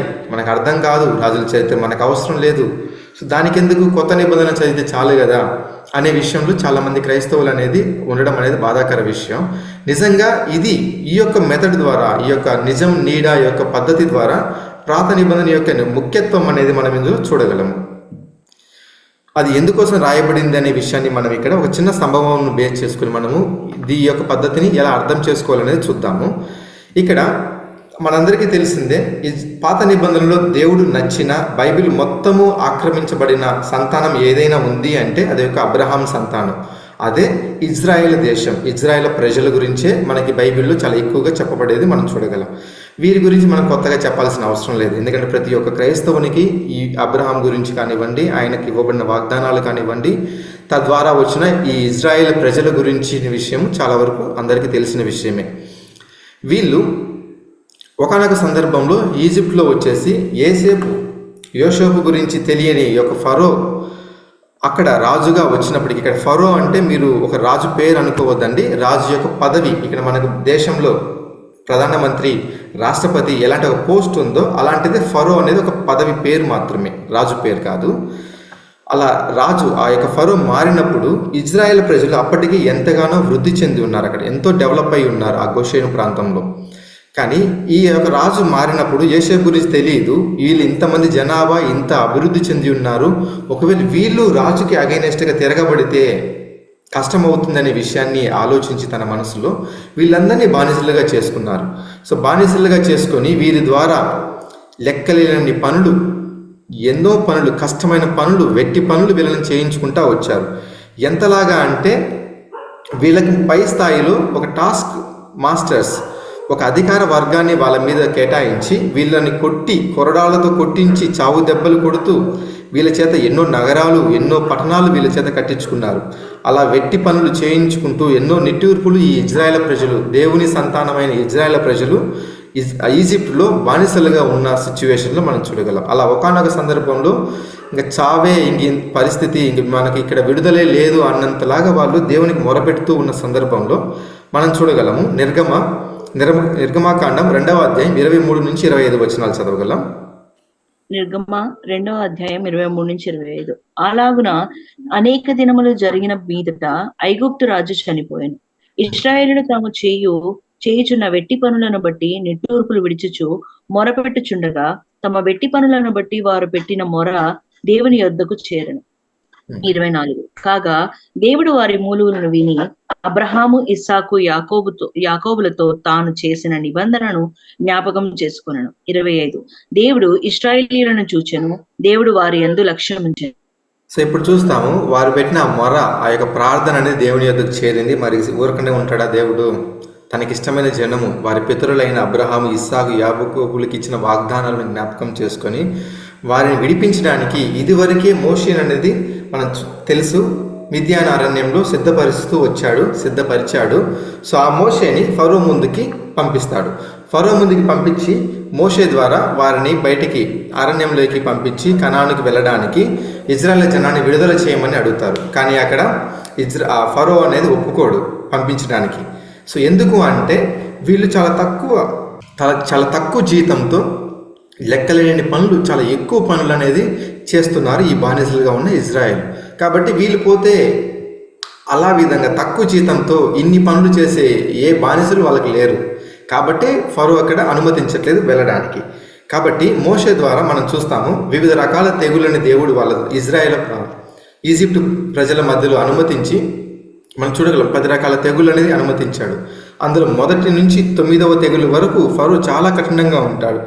ఎంతగా అంటే చివరికి వాళ్ళకి ఆ తెగుళ్ళ వల్ల ఎన్ని ఇబ్బందులు వచ్చినా కూడా వాళ్ళు ఫరో అయితే వెళ్ళంటాడు, వెంటనే మార్చుకొని మళ్ళీ వద్దు అంటాడు. సో ఆ విధంగా ఎంత వాళ్ళకి ఇబ్బందులు వచ్చినప్పటికీ ఫరో అనేది పంపించకుండా ఉంటాడు. సో చివరికి 10వ తెగుల్లో మనం చూస్తాము, మొదటి సంతాన సంహారం ద్వారా ఆ దేశం మొత్తం ఒక సంహార దూతను అనేది దేవుడు పంపించి ఆ దేశంలో ఉన్న మొదటి సంతానాన్ని మొత్తాన్ని ఒకే రాత్రిలో సంహరించడం అనేది మనం చూడగలం. ఇక్కడ మీకు ఒక డౌట్ రావచ్చు, మరి ఇజ్రాయెల్ ప్రజలు కూడా అదే ఈజిప్ట్లో ఉన్నారే, మరి వారి ఇంట్లో ఉన్న మొదటి సంతానం చనిపోయే ఛాన్స్ కూడా ఉంది కదా, మరి ఇది ఎలా అనే విషయం ఒక డౌట్ అనేది మీకు వచ్చిండొచ్చు. కంపల్సరీగా అది వాస్తవమే. అలా జరగకుండా ఇజ్రాయెల్ ప్రజలని కాపాడడానికి దేవుడు అక్కడ ఒక విషయాన్ని అనేది ఇచ్చాడు. అదే పస్కా పశు బలి అనేది, ఒక గొర్రె పిల్లని బలిగా ఇవ్వడం అనేది మనం చూస్తాం. అలా బలిగా ఇచ్చి దాని యొక్క రక్తాన్ని ద్వారా బంధనాలకి పోయడం ద్వారా ఆ యొక్క సంహార దూత అక్కడ ప్రవేశించినప్పుడు ఆ యొక్క రక్తాన్ని చూసి ఇది ఇజ్రాయెల్ ప్రజలది అనే విషయాన్ని చూసి అక్కడ వారిని ఏమి చేయకుండా అక్కడి నుంచి పక్కకు పోతుంది, వాళ్ళని ఏమి చేయకుండా దాటుకొని పోతుంది ఆ ఇళ్ళని. ఆలోచించండి, మరి దేశం మొత్తము ప్రతి ఇంటిలో శోకం. చివరికి ఫరో ఇంట్లో కూడా తన యొక్క మొదటి సంతానమైన మగ సంతానం కూడా ఖచ్చితంగా చనిపోయి ఉంటుంది. మరి ఎన్ని లక్షల మంది మరి చనిపోయి ఉంటారో ఒకే రాత్రి సమయంలో ఆలోచించండి. ఇది కేవలం ఒక ఇజ్రాయేల్ ప్రజల మీద ఉన్న ప్రేమతో దేవుడు చేసిన కార్యంగా మనం చూడగలం. మరి తద్వారా వారిని అక్కడ నుంచి బయటికి పంపించేలా చేయడము, మరి ఇజ్రాయేల్ దేవుడైన యెహోవా ఈజిప్టు దేవుళ్ళ కన్నా ఆధిపత్యం కలవాడనే విషయాన్ని ఇక్కడ దేవుడు 2 విషయాలను ఇక్కడ సూచనగా పెట్టాడనే విషయాన్ని మనం చూడగలము. అదే వచనంలో మనం చూస్తే నిర్గమకాండం 12, 31, 32 వచనాలు. నిర్గమ 12, 31, 32, 31. ఆ రాత్రి వేళ ఫరో మోషే అహరోనులను పిలిపించి వారితో, మీరును ఇశ్రాయేలును లేచి నా ప్రజల మధ్య నుండి బయలు వెళ్ళి మీరు చెప్పినట్లు పోయి యెహోవాను సేవించుడి. 32. మీరు చెప్పినట్లు మీ మందలను మీ పశువులను తీసుకొని పోవుడి, నన్ను దీవించుడని చెప్పాను. సో ఇక్కడ ఫరో చివరికి 10వ తెగులు మొదటి సంతానం సంహారం జరిగినప్పుడు మాత్రమే ఫరో ఇంకా నా వల్ల కాదు, మీరు మోషేను అహరోనులను ఆ రాత్రే పిలిపించి మీకు కావాల్సిన ప్రతిదీ ఇక్కడి నుంచి తీసుకుని మీరు మొదటికి ఇక్కడి నుంచి వెళ్ళిపోండి, మీరు వెళ్ళిపోవడమే మాకు పెద్ద ఆశీర్వాదం అనేంతలాగా ఫరో చేతనే దేవుడు చెప్పించేటట్లు చేశాడు. ఇక్కడ నుంచి వాళ్ళు అక్కడి నుంచి బయలుదేరే విషయాన్ని మనం చూడగలము. ఇప్పుడు ఈ యొక్క ఈజిప్ట్ నుంచి, ఈ యొక్క ఐగుప్తు నుంచి ఎంతమంది ఇజ్రాయేలు వాళ్ళు బయలుదేరారు అనే విషయాన్ని మనం చూద్దాము. నిర్గమకాండం 12:37 వచనం. నిర్గమ 12:37. ఇప్పుడు ఇశ్రాయేలీయులు రామసేసు నుండి సుక్కోతుకు ప్రయాణమైపోయిరి, వారు పిల్లలు కాక కాల్బలము 6 లక్షల వీరులు. ఇక్కడ మనం చూడగలము ఓన్లీ ఇక్కడ వీరులు అంటే మగవారిని గురించి ఇక్కడ చూస్తున్నాము. 6 లక్షల మంది వీరులు అంటే ఇంటి పెద్దల కింద చూసుకుందాం. అంటే దగ్గరగా 6 లక్షల కుటుంబాలు అనేది ఇక్కడ 6 లక్షల ఫ్యామిలీస్ అనేది ఇక్కడ ఉన్నారు. సో ఈ రోజుల ప్రకారం ఒక కుటుంబానికి కేవలం 4 వేసుకుందాం, మినిమం అలా వేసుకుంటేనే 6 లక్షల కుటుంబాలు అంటే దగ్గర 24 లక్షల మంది. సో బట్ వాస్తవానికి అంతకు మించిన జనాభానే ఉంటారు. అర్థం చేసుకోండి, 24 లక్షల మంది ప్రజలు, మరి వారితో పాటు వాళ్ళ యొక్క పశువులు, వారి యొక్క సామాన్లు, వాళ్ళతో పాటు దాసులు కానివ్వండి, ఎంతమంది ప్రజలు అక్కడ నుంచి బయలుదేరి వస్తున్నారనే విషయాన్ని మనం చూడగలం. అదే ఇంతంత బాగుంది, ఎంతో సంతోషంగా వాళ్ళు ఆ ఈజిప్ట్ నుంచి బయలుదేరి బయటికి రాగానే వాళ్ళు ఏం చేశారు? దేవుడి మీద తిరుగుబాటు చేశారు. నడిపిస్తున్న మోషే అహరోనుల మీద కోపం ప్రదర్శించారు. ఎందుకంటే చివరికి వాళ్ళకి తాగడానికి నీళ్లు లేవని. వెంటనే వాళ్ళు ఆ యొక్క ఐగుప్తులో ఉన్న పరిస్థితికి అప్పటికి ప్రస్తుతానికి ఉన్న పరిస్థితికి వాళ్ళు పోల్చుకుంటున్నారు, ఒక కంపారిజన్ చేసుకుంటున్నారు. దాన్ని కంపేర్ చేసుకుంటే ఈజిప్టే బెటరే మనం దీంతో కన్నా అనే యొక్క అదే బాగుంది అనేంతలాగా మోసమైన ప్రజలుగా వీళ్ళని అనేది మనం ఇక్కడ చూడగలం. అదే వచనాన్ని మనం చూద్దాము. నిర్గమకాండం 14, 11 వచనం, 12 వచనం. నిర్గమ 14, 11, 12. అంతటా వారు మోషేతో, ఐగుప్తులో సమాధులు లేవని ఈ అరణ్యంలో చచ్చుటకు మమ్మను రప్పించితివా? మమ్మును ఐగుప్తులో నుండి బయటికి రప్పించి మమ్మని ఎట్లు చేయనేలా? 12. మా జోలికి రావద్దు, ఐగుప్తులకు దాసులు మగుదుమని ఐగుప్తులో మేము నీతో చెప్పిన మాట ఇదే కదా. మేము ఈ అరణ్యమందు చచ్చుట కంటే ఐగుప్తులకు దాసులు మగుటయే మేలని చెప్పారు. సో ఇక్కడ చూడగలము, ఈజిప్ట్లో ఉన్నంత వరకు వాళ్ళు తినే కొరడా దెబ్బలు, వాళ్ళ యొక్క మొర వల్ల కానీ పనులు చివరికి దేవుని వరకే అవి చేరుకున్నాయి. అటువంటి దారుణమైన పరిస్థితుల్లో వాళ్ళు అక్కడ బానిసత్వంలో ఉన్నారు. అయినప్పటికీ ఇప్పుడు చివరికి ఏమైంది? వాళ్ళు ఈజిప్ట్లో ఉండడమే, వాళ్ళకి దాసులుగా ఉండడమే మేలే. ఎందుకు? ఒక నీళ్లు ఆ సమయానికి దొరకలేదనే విషయంతో అంతమంది ప్రజలని నడిపిస్తూ దేవుడు బానిసత్వం నుంచి విడుదల చేస్తుంటే అవన్నీ మరిచి అవే బాగుంది మాకు, ఈ యొక్క నీళ్లు దొరకని దానికంటే అన్నంతలాగా అంత మోసంగా వీళ్ళనేది ఉండడం అనేది మనం చూడగలం. దేవుడు ఎంతలాగా మరి ఎంతో ప్రేమతో ఎన్ని పనులు ఇక్కడ వీళ్ళ కోసం చేశాడనే విషయం మనం చూసాము. అయినప్పటికీ ఇది అర్థం చేసుకోకుండా వాళ్ళు ఈ అరణ్యంలో మేము చావడానికి మమ్మల్ని రప్పించితివా అనేసి మోషే మీద తిరుగుబాటు చేయడం అనేది చూసాము. అందుకు మోషే మనం చూస్తాము. నిర్గమకాండం 14, 13 వచనం. నిర్గమ 14, 13. అందుకు మోషే, భయపడుకుడి, యెహోవా మీకు నేడు కలుగజేయు రక్షణను మీరు ఊరక నిలుచుండి చూడుడి. మీరు నేడు చూచిన ఐగుప్తులని ఇక మీదట మీరు ఎన్నడూ చూడరు. సో ఇక్కడ చూస్తున్నాం, ఎన్నో అద్భుతాలు, ఎన్నో ఆశ్చర్యకరమైన పనులు ఈజిప్ట్ వాళ్ళ మధ్యలో చేసే దేవుడు వారిని బయటికి తెప్పిస్తున్నాడు. అయినప్పటికీ ఇక్కడ కేవలం ఒక నీళ్లు తాగడానికి లేవనే విషయంలో వాళ్ళు ఎంతగానో తిరుగుబాటు చేశారు. సో ఇక్కడ మోషే మళ్ళీ చెప్తున్నాడు, భయపడకండి, కంపల్సరీగా మీకు రక్షణ కలుగుతుంది, మీరు ఊరకనే ఉండి చూడండి అనే విషయాన్ని ఇక్కడ చూస్తాం. అలా చెప్పే సమయంలో మరి చూస్తే వెనకాల చూస్తే ఫరో, ముందు చూస్తే ఎర్ర సముద్రం, తప్పించుకోవడానికి అవకాశమే లేని పరిస్థితి. బట్ అటువంటి పరిస్థితుల్లో వాళ్ళు బిక్కుమంటున్నారు. మరి ఆ సందర్భంలో మనం చూడగలము దేవుడు ఎంతో మహత్కరమైన ఒక అద్భుతాన్ని అనేది చేశారు. అది ఎర్ర సముద్రంలో రెండుగా చీల్చి ఆరిన నేల మీద ఆ యొక్క 24 లక్షల మంది జనాభాని, వాళ్ళకి కలిగిన పశువులని, వారి యొక్క సామాన్లను అన్నిటినీ ఎర్ర సముద్రం దాటించాడనే విషయం మనం చూడగలం. ఇక్కడ ఈ యొక్క ఇజ్రాయేల్ ప్రజలు ఏ సముద్రం గురించి అయితే మరణానికి భయపడ్డారో అదే సముద్రం వారిని కాపాడింది. ఆ సముద్రం ద్వారానే వాళ్ళు అక్కడ దాటుకొని పోయారు. అదే సముద్రం ద్వారా ఈ ఇజ్రాయేల్ ప్రజలని చంపాలి, ఎందుకంటే దాటుకోలేరు కాబట్టి వీళ్ళందరినీ ఇక్కడే చంపేయాలని ఫరో సైన్యం వెనకాల నుంచి వస్తుంది. సో అలా వచ్చి ఆ సైన్యము వాళ్ళని చంపాలని చూశారు, కానీ చివరికి దేవుడు అందులోనే వాళ్ళందరినీ చంపేలాగా దేవుడు చేయడం అనే ఆశ్చర్య కార్యాన్ని అనేది మనం ఇక్కడ చూడగలం. ఆ తర్వాత వారికి పగలు మేఘస్తంభాన్ని ఇచ్చాడు, రాత్రి అగ్నిస్తంభాన్ని వాళ్ళకి కాపలాగా ఇచ్చాడు. మనం చూడగలం ఆ ఎడారి ప్రాంతంలో, అరణ్యంలో పగలు మేఘస్తంభం అంటే విపరీతమైన ఎండ ఉంటుంది. ఆ ఎండని తట్టుకునే దానికి మేఘస్తంభంగా, ఏసీలాగా ఆయన ఒక ప్రొవిజన్ అనేది ఇచ్చాడు. అలానే రాత్రి విపరీతమైన చలి ఆ ఎడారులలో, అలాంటి విపరీతమైన చలికి ఎండని, అగ్నిస్తంభాన్ని ఇక్కడ అంటే మనకు చెప్పాలంటే హీటర్స్ అనేది అక్కడ ప్రొవైడ్ చేశాడు. అదే కాకుండా వాళ్ళకి తినడానికి మన్నాని ఇచ్చాడు. దేవదూతలు తినే మన్నాని వాళ్ళకి ఇచ్చాడు. ఆ మన్నా తిని బోరు కొడుతుందంటే చివరికి వాళ్ళు విసుగు చెందారంటే పూరేడులను అంటే మాంసాన్ని, నాన్ వెజ్ని ఆయన ఇచ్చాడు. మళ్ళీ చివరికి తాగడానికి రాయి నుంచి, బండ నుంచి తాగడానికి నీళ్ళని ఇచ్చాడు. ఇలా ఎంతగానో ఆయన కాపాడుతూ, పోషిస్తూ వారిని కాపాడుతూ వస్తున్నాడు. ఒక్క మాటలో చెప్పాలంటే వాళ్ళు వేసుకున్న చెప్పులు అరిగిపోలేదు, వేసుకున్న బట్టలు నలగకుండా, మురికి అవ్వకుండా వారిని కాపాడాడు. మరి ఎంతలాగా దేవుడు వాళ్ళని ఆశ్చర్యంగా, అద్భుతంగా కాపాడుతూ నడిపిస్తున్నాడు అనే విషయాన్ని మనం గమనించగలం.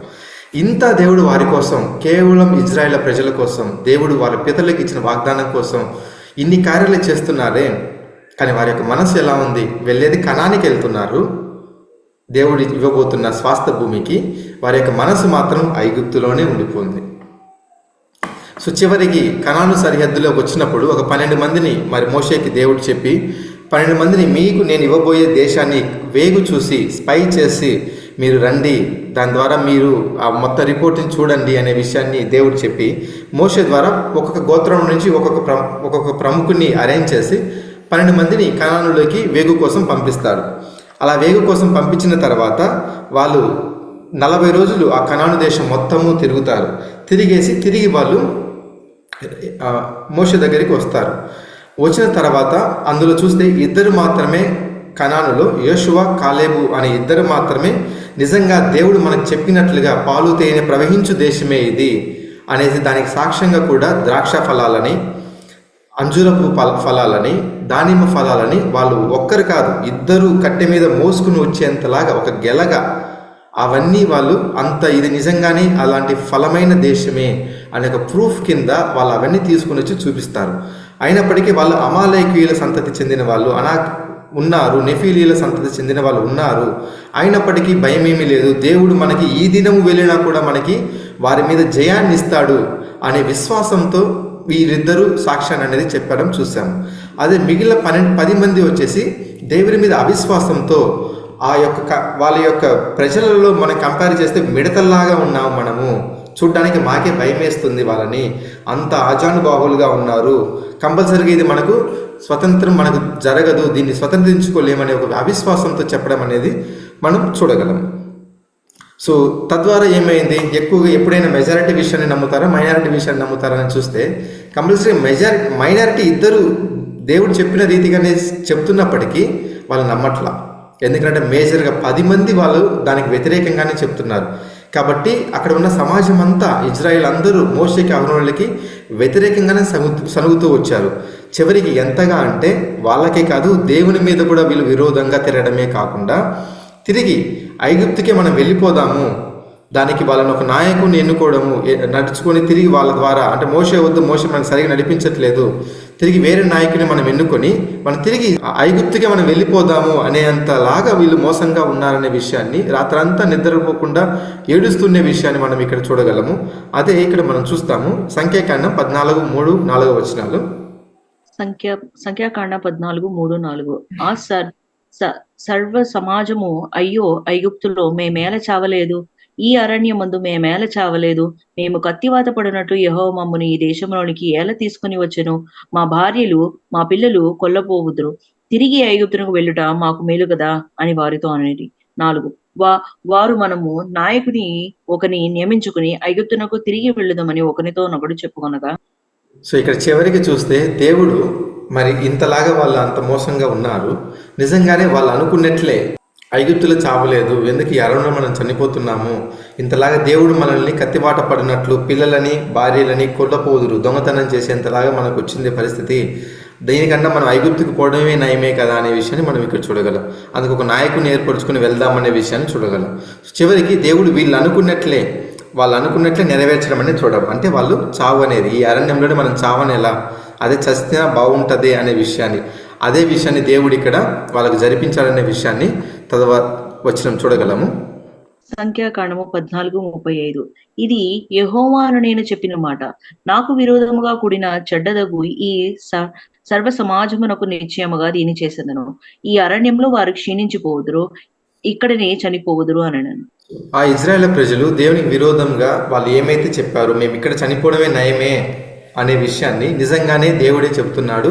అవును, మీరు అవిశ్వాసంతో ఉండేదానికన్నా మరి కంపల్సరీగా మీరు ఇక్కడ చనిపోవడమే నయం అనే విషయాన్ని, అక్కడ జస్ట్ బార్డర్లో ఉన్నారు, వాళ్ళ యొక్క అవిశ్వాసంతో నిజంగా దేవుడు వాళ్ళని ఆ కణాలలోకి ప్రవేశించనివ్వకుండా 40 రోజులు వాళ్ళు విరోధంగా 10 మంది చెప్పిన సాక్ష్యాన్ని వాళ్ళు నమ్మినందుకు 40 రోజులకి 40 సంవత్సరాలు ఆ ప్రయాణం అనేది అక్కడక్కడే దేవుడు తిప్పించి, అదే అరణ్యంలో ఈ అవిశ్వాసంతో ఉన్న 20 సంవత్సరాలు పైబడిన ఉన్న ప్రతి ఒక్కరిని ఆ అరణ్యంలో చనిపోయేటట్లు చేయడము, కనానులో మంచి సాక్ష్యం ఇచ్చిన వాళ్ళు ఇద్దరు, యోషువ కాలేబు, వారిద్దరూ మిగిలిన చనిపోయిన వాళ్ళ యొక్క తర్వాత సంతానము మాత్రమే కనానుకు చేరుకోవడం అనేది మనం చూడగలం.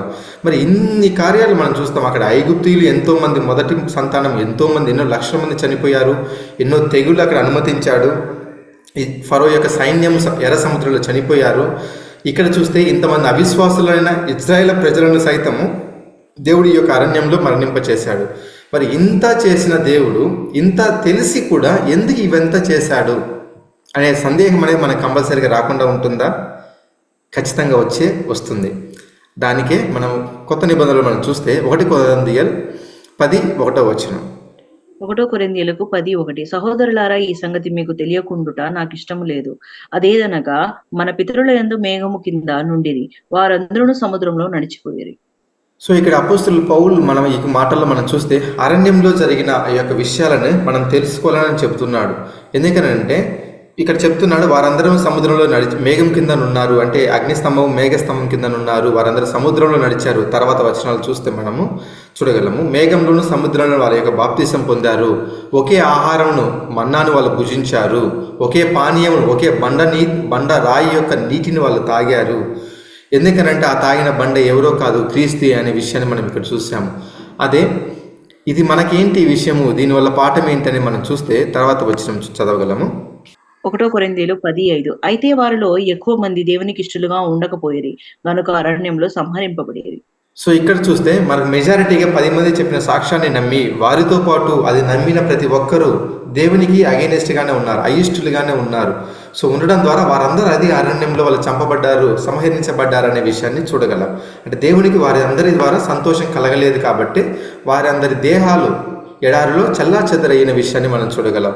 మరి ఇప్పుడు ఇది మనకు దీనివల్ల మనకేంటి పాఠం అనేది తర్వాత వచ్చిన 11వ వచనంలో మనం చూడగలము అదే అధ్యాయంలో. 1 కొరింథీయులు 10:11. ఈ సంగతులు దృష్టాంతములుగా వారికి సంభవించి యుగాంతమందున మనకు బుద్ధి కలుగుటకై వ్రాయబడింది. అపోస్తలుడు పౌలు మనకి చాలా క్లియర్గా చెప్తున్నాడు, అవన్నీ జరగడానికి కారణం, మరి అంతమంది చనిపోవడానికి, అంతలాగా కార్యాలు జరగడానికి కారణం ఏదో కాదు, అవన్నీ వాళ్ళకు ఒక దృష్టాంతములుగా, ఒక ఉదాహరణలుగా వాళ్ళకి రాయబడ్డాయి, సంభవించబడ్డాయి.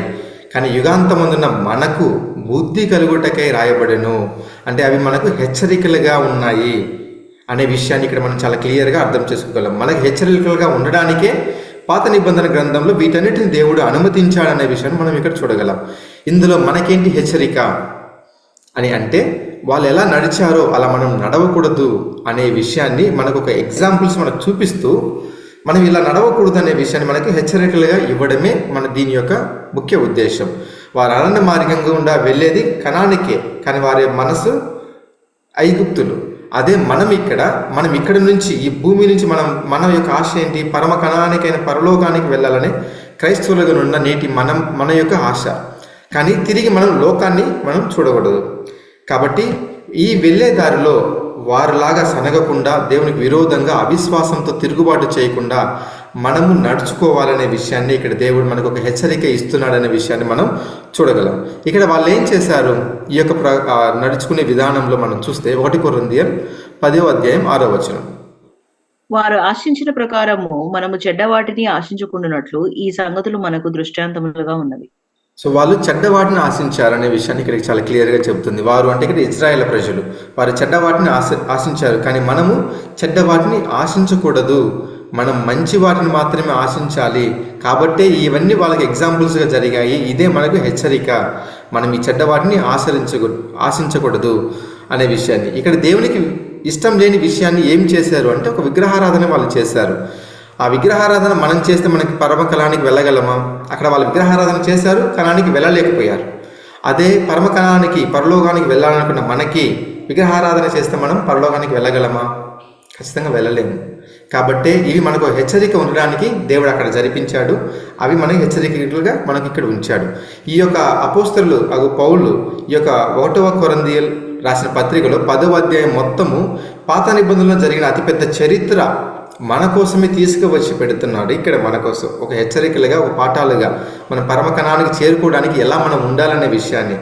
మరి అంతటి ముఖ్యత్వం అనేది పాత నిబంధనలో మనం కలిగి ఉన్నాము. మరి పాత నిబంధనలు వద్దు అని ఎవరన్నా మనం చెప్పగలమా? ఖచ్చితంగా చెప్పగలమా అంటే లేదు. కాబట్టి పాత నిబంధనలోని ప్రతి ఒక్క విషయము, కొత్త నిబంధనలో మరికొన్ని విషయాలు దేవుడు మనకి ఎన్నో పాఠాలు అనేది అందులో ఇస్తున్నాడు. అవి మనకు నీడగా ఉన్నాయి. వాటి యొక్క నిజం ఏంటంటే, అవి మన యొక్క జీవితంతో కంపేర్ చేసుకోవడమే మనకు యొక్క నిజం. ఆ జీవితంలో అలా జరిగింది వాళ్ళకి, అది మన జీవితంలో అలా జరగకూడదు, మనం ఇలా నడుచుకోవాలి. చెడ్డవాటిని ఆశించారు, మనం చెడ్డవాటిని ఆశించకూడదు. అది నీడ, ఇది నిజం. ఇలా ఇందుకోసమే మనకి ఇది రాయబడింది. అందుకోసం మనకు పాత నిబంధన అనేది మనకు ఉపయోగపడుతుంది అనే విషయాన్ని మనం ఇక్కడ చూడగలం. ఇది టైప్ అండ్ యాంటీ టైప్, నీడ నిజం అనే పద్ధతి ద్వారా మనం వాక్యాన్ని అనేది అర్థం చేసుకునే విధానం. తర్వాత మనం చూస్తే డిస్పెన్సేషనల్ స్టడీ, కాలానుగుణ అధ్యయనం. ఈ కాలానుగుణ అధ్యయనం మనం చూసాం, కాలాన్ని ఆధారం చేసుకుని చదవాలి. చెప్పబడిన వచనం అది ఎలా మనకి ఏ కాలంలో చెప్పబడింది అనే విషయాన్ని ఆధారం చేసుకుని మనం చదివేది. ఉదాహరణకి ఆరంభ కాలం అంటే మొదటి ఆదాం తర్వాత కాలంలో మనం చూస్తే దేవుణ్ణి సంతోషపెట్టడానికి హాబేలు, కయ్యను ఇద్దరు వచ్చేసి వారి యొక్క అర్పణలనే దేవునికి చెల్లించారు. అక్కడ హాబేలు గొర్రెపిల్లని బలిగా ఇచ్చాడు, అది దేవుడు అంగీకరించాడు, ఆశీర్వదించాడు. ఇప్పుడు కొత్త నిబంధన కాలంలో ఉన్న మనము, నేను ఆదివారం చర్చికి వెళ్ళేటప్పుడు నేను ఒక గొర్రెపిల్లని బలిగా ఇస్తానంటే అవుతుందా అంటే ఖచ్చితంగా కాదు. ఎందుకంటే అది ఆ కాలము, ఇది ఈ కాలము. అది పాత నిబంధనలు చెప్పబడిన మొదటి కాలంలో, మనం ఇప్పుడు కొత్త నిబంధనలో ఉన్నాము. కానీ దేవుడు అలాంటి యొక్క బలిని అనేది ఎదురు చూడట్లేదు, కానీ వేరే బలిని అనేది దేవుడు ఎదురు చూస్తున్నాడు. అంటే ఆ కాలము ఈ కాలం అనేది ఒక విషయాలు అనేది మనం ఇందులో ఉన్నాయనే విషయాన్ని మనం గమనించగలం. కాబట్టి బైబిల్లో మనకు మొత్తంగా ఎన్ని కాలాలు ఉన్నాయనేది మనం తెలుసుకోవాలి ముఖ్యంగా. సో బైబిల్లో మనకు 3 కాలాలు లేదా 3 ప్రపంచాలుగా మనకు పరిశుద్ధ గ్రంథంలో ఉన్నాయి. అది ఎలా అనే విషయాన్ని మనకు అపోస్తలులకు పేతురు తన యొక్క మాటల్లో మనం చూడగలము.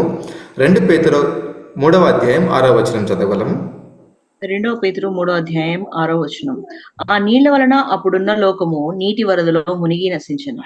సో ఇక్కడ మనకి చాలా క్లియర్గా చెప్తుంది వచనం, ఆ నీళ్ల వలన అప్పుడున్న లోకం. అప్పుడు ఏదో ఒక లోకం ఉంది, ఆ లోకం అంటే ఆ ఒక ప్రపంచం అనేది ఉంది. ఆ ప్రపంచం నీళ్ల వలన మునిగి నాశనమైంది, అంటే ముగిసింది, ఆ యొక్క ప్రపంచం ముగిసింది అనే విషయాన్ని ఇక్కడ క్లియర్గా చెప్తుంది. అదే మనకు తెలుసు, బైబిల్లో నీళ్ళ వలన నాశనమైన కాలం ఏంటి? నోవాహు ఉన్న కాలంలో జలప్రలయం ద్వారా జరిగింది. అంటే ఆదాము మొదలుకొని నోవాహు కాలంలో జలప్రలయం జరిగే కాలము ఒక కాలం కింద ఇక్కడ మనకు పరిశుద్ధ గ్రంథం చెప్పబడుతుంది. అదే మొదటి కాలం, మొదటి ప్రపంచం కింద మనం చూడగలం. ఆ తర్వాత వచ్చిందే రెండవ ప్రపంచం. అదే పేతురులో 7వ వచనాన్ని 3వ అధ్యాయంలో చూడగలము. రెండో పేతురు 3:7 అయితే అప్పుడున్న ఆకాశమును భూమియు భక్తిహీనుల తీర్పును నాశనమును జరుగు దినము వరకు అగ్ని కొరకు నిలువ చేయబడినవై అదే వాక్యము వలన భద్రము చేయబడి ఉన్నవి. సో ఇక్కడ చాలా క్లియర్గా చూస్తున్నాము. అయితే ఇప్పుడున్న ఆకాశం భూమి నాశనం కోసం అగ్నిని స్టోర్ చేయబడింది, నిల్వ చేయబడి ఉంది. అంటే ఇది ఇంకా జరగలేదు. ఆ మొదటి జల ప్రళయం అనేది నీటి ద్వారా ఆ ప్రపంచం నాశనం అయింది. కానీ ఈ యొక్క అగ్ని ద్వారా ఈ నాశనం అనేది ఇప్పుడున్న కాలం అనేది జరగలేదు, కానీ నిల్వ చేయబడింది అగ్ని అనేది. ఎందుకు అంటే భక్తిహీనులకి ఇంకా న్యాయ తీర్పు అనేది ఇక్కడ జరగలేదు. ఎందుకంటే భక్తిహీనుల తీర్పును నాశనమును జరుగు దినము వరకు అగ్ని నిల్వ చేయబడి ఉన్నది అనేది చూస్తున్నాము. ఆ న్యాయ తీర్పు భక్తిహీనులకు తీరిస్తేనే ఈ యొక్క ప్రపంచానికి, ఈ యొక్క రెండవ ప్రపంచానికి ముగింపు అనేది అగ్ని ద్వారా వస్తుందనేది మనం చూడగలము. ఆ తర్వాత వచ్చేది మూడవ ప్రపంచం. ఈ యొక్క మూడవ ప్రపంచం అనేది మొదటి ప్రపంచం మాదిరి నీళ్లతోనూ, రెండవ ప్రపంచం మాదిరి అగ్నితోనూ ఇలా జరగదు. అది ఈ రెండింటికి వేరేగా ఉంటుందనే విషయాన్ని మనం చూడగలము. అదే పేతురు రాసిన పత్రికలో 2 పేతురు 3వ అధ్యాయం 13వ వచనంలో చూడగలము. 2 పేతురు 3:13 అయినను మనం ఆయన వాగ్దానమును బట్టి క్రొత్త ఆకాశము కొరకును క్రొత్త భూమి కొరకును కనిపెట్టుచున్నాము, వాటి యందు నీతి నివసించును. సో ఇక్కడ చాలా క్లియర్గా చెప్తున్నారు, రాబోయే ఈ యొక్క ప్రపంచంలో, ఈ యొక్క మూడవ ప్రపంచంలో దేవుని యొక్క వాగ్దానమును బట్టి కొత్త ఆకాశముల కొరకును కొత్త భూమి కొరకును, అంటే ఇదివరకు లేని ఆకాశం భూమి రాబోతున్నట్లుగా మనము ఇక్కడ తప్పుగా మనం అర్థం చేసుకోకూడదు. ఎందుకంటే ఆకాశం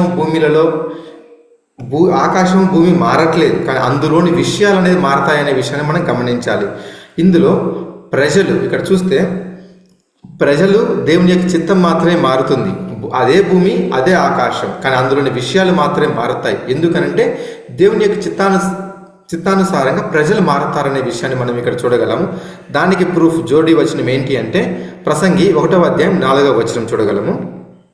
ప్రసంగి 1:4 తరము వెంబడి తరము గతించిపోవచ్చున్నది, భూమి ఒక్కటే ఎల్లప్పుడూ నిలుచును. సో ఇక్కడ తరం వెంబడి తరం గతించిపోతున్నది అంటే ప్రజలు మాత్రమే మారుతున్నారు, కానీ భూమి మాత్రం ఎల్లప్పటికీ ఒకటే అనే విషయాన్ని ఇక్కడ చూడగలం. భూమి ఒకటే, అందులో జనాలు మారుతున్నారు. ఎందుకంటే దేవుని యొక్క ప్రణాళిక కోసం వాళ్ళు మారుతున్నారు అనే విషయాన్ని ఇది చూడగలం. ఇది మనకు అర్థం కాకుండా అనేక క్రైస్తవులు ఈ రోజులో ఈ విషయాన్ని మనం అర్థం చేసుకోలేకుండా పాత నిబంధనలు చెప్పినవి కొత్త నిబంధనలకి వర్తింపచేసి అనేక విషయాలలో ఈ రోజుల్లో క్రైస్తవ మార్గంలో ఎన్నో గందరగోళాలకి దారి చేయడం అనేది మనం ఎన్నో విషయాలు గమనించగలం. ఈ యొక్క మూడవ ప్రపంచంలోనే మన యొక్క ప్రభు అయిన యేసుక్రీస్తు రాజ్యం చేస్తాడని, రాజుగా రాజ్యం చేస్తాడని మనం చూడగలము. దేవుని చిత్తమైతే ఆయనతో పాటు మనము ఒక రాజుగా ఉంటాము.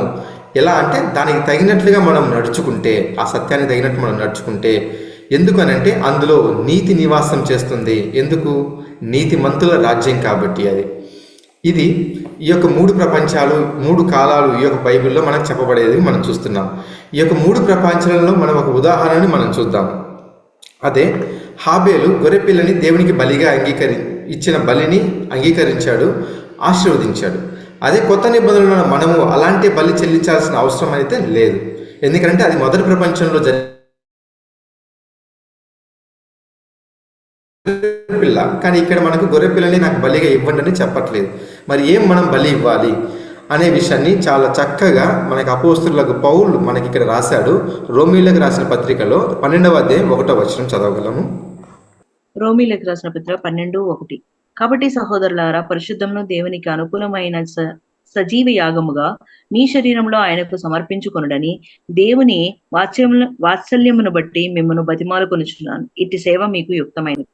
సో చాలా చక్కగా అపోస్తలులకు పౌలు ఇక్కడ మనం చెబుతున్నాడు, సహోదరులారా మీరు గొర్రెపిల్లను బలిగా ఇవ్వద్దండి, మిమ్మల్ని మీరే జీవబలిగా దేవునికి చెల్లించండి, అర్పించుకోండి.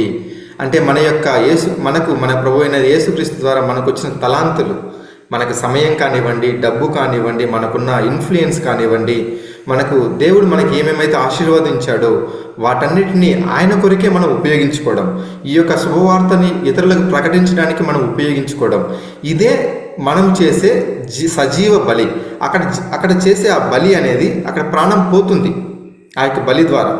కానీ అలాంటి బలిని ఇక్కడ దేవుడు అంగీకరించట్లేదు. దేవుడు సజీవ బలిగా మనల్ని బలిగా చెల్లించండి అనేది ఇక్కడ జీవంతో మనం బలిగా చెల్లించడం అనేది ఇక్కడ మనం చూడగలం.